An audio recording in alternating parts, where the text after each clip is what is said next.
Hello everyone, welcome back to Maithri food. ఒక పూటకు వండిన అన్నం మరో పూటకి మిగిలితే ఇంట్లో ఎవరు తినడానికి ఇష్టపడరు కదా. ఇలా సింపుల్గా టమాటా రైస్ చేసి చూడండి. చిటికలో వండిన రైస్ అంతా అయిపోతుంది.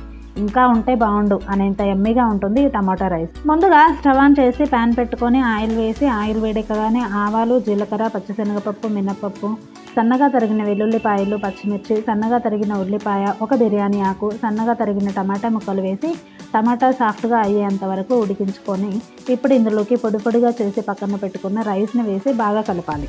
తాలింపు అంతా రైస్కి బాగా పట్టేలా కలిపి ఇప్పుడు ఇందులోకి రుచికి సరిపడా ఉప్పు, కారం వేసి హై ఫ్లేమ్ మీద బాగా కలిపి చివరిగా కాస్త మ్యాగీ మసాలా, కొంచెం కొత్తిమీరను వేసి కలిపి దింపేయండి. అంతే, ఎమ్మి ఎమ్మి టమాటా రైస్ రెడీ.